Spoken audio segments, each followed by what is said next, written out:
We're going to look at how to optimize for AI SEO. I've been doing SEO for about over 20 years, and I'm starting to move into AI SEO, as I'm sure a lot of people are. And today we're going to look at something I've missed.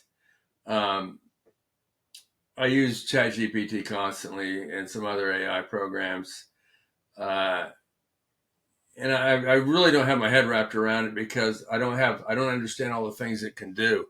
And I'm finding out you treat it differently than SERPs, than Google search engine results. It'll actually tell you what it's doing if you ask it.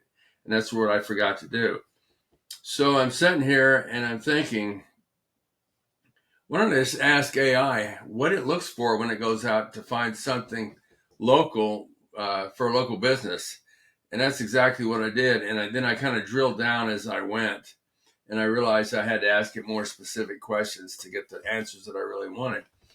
And some of the answers we get here for how to optimize for AI SEO won't be surprising. It's real similar to Google optimization. But let's look here what happened. So I typed in my first question: what content of the internet do you or any AI like and will retain for a later answer to a question? And so it told me structured content, educational, and I'm just going to buzz through the high points: educational content, publicly available content, neutral and content rich queries, and relevant historical context. So it's not looking for opinion, it's looking for facts. Most of this is just factual stuff, and some formats tend to be more factual than others. Books, online articles, public data sources, Wikipedia would obviously be one. Structured data, list tables, concise summaries, bullet points, stuff like that tend to be a little more factual than just your normal run-of-the-mill content. And here's what it does not save and use for later. And I was looking for what kind of information it may have stored for later use. It doesn't store sensitive or personal data, confidential conversations, dynamic or time-sensitive data, or unverified or misinformation. And so I'm guessing it would not use something like Reddit, which is nothing but opinion. You don't typically see tables or structured content there. It's just Q&A. But I remember I could be wrong about that.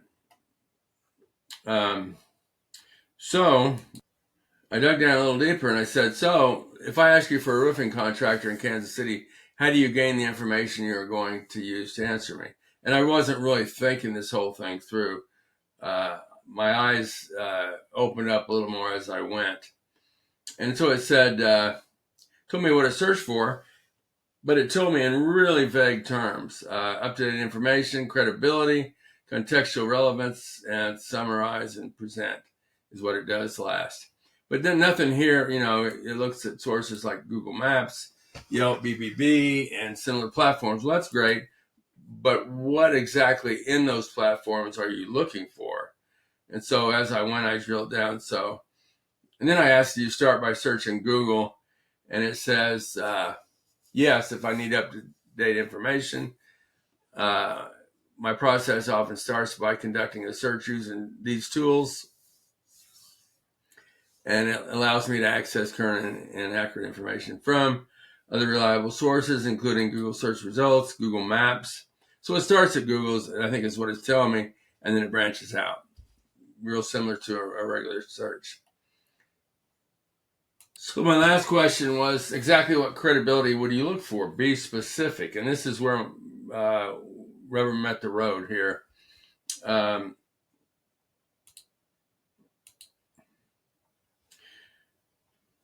It gave me a bullet point listing of exactly what kind of vetting it does when it looks for a local business.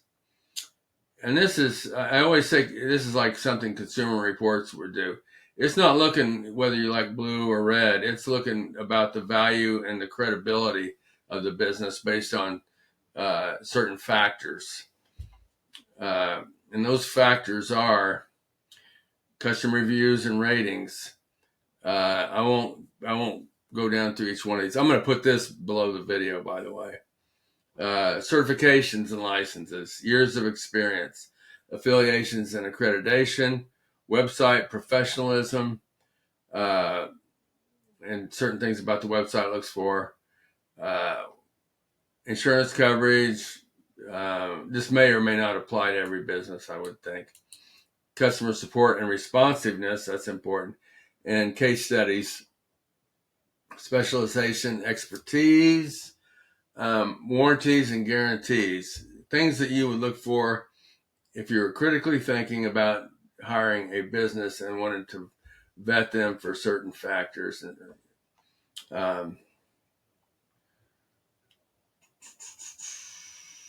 So I'm going to put and what this is here, excuse me, I've got a similar list to this that I found, it's probably been a year now. And I call it the common factors.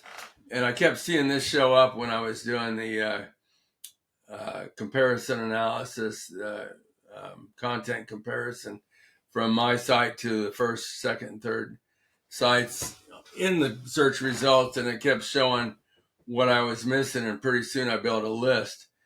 And this is what I see that Google wanted to see from a local business. And it's real similar. Certificate, but AI told me exactly what about each one of these that it wanted to see, which is the subheading of each one of these, which you can look at. Certifications, experience, range of services, price, reviews. AI didn't mention price, but that's still important to Google. But anyway, you can look down through here. Case studies I didn't have. But several of these others I did. So it's almost identical, actually. What AI is looking for when it looks for local businesses, and also what Google's looking for. Now, the difference is AI is looking for certain values in these certifications and these experiences. For example, it may be looking for 10 years experience. Or the business with the most experience. Google wants to see these in a general sense, but there's a lot of other factors that Google is using to rank besides these. I'm not convinced that AI is, but Google is looking for reviews on your GMB. It's looking for backlinks. It's looking for page speed. It's looking for how well a site performs on mobile. AI is not doing a lot of that stuff. So there is those differences. Directions, AI, I don't see AI worried about directions. Areas served, maybe not so much. I'm not sure. And that'll all change over time because AI will drill down further as it becomes something that we may even use as we travel or, roofing contractor near me or whatever. Right now, it's just kind of delivering a general best of, from what I see here. But these are just some of the factors that you can use to better optimize for AI using SEO. And this is just food for thought here. If you're going to design an article or a page on your website that you want to come up in AI, and it's a local business, this is the place to start right here. You want all of these to be up to snuff, so to speak. You want a page on the Better Business Bureau, and you want, I'm not going to go through all these, but you can look at all these below, and you can see what you need to rank in AI if you're a local business, or on your webpage, period, because this is going to rank you both for Google and AI. And just another last note. This is the kind of stuff that we talked about in my Patreon a year ago. And so I'll leave the link to my Patreon below if you want more tips, technical tips like this. My phone number I'll put below if you're looking for somebody to do AI SEO or SEO on your local business website. Let me know. We did a ton of them. Like I said, we've got 20 years of experience, and we typically don't miss. Let's put you up at the top and get you some more phone calls.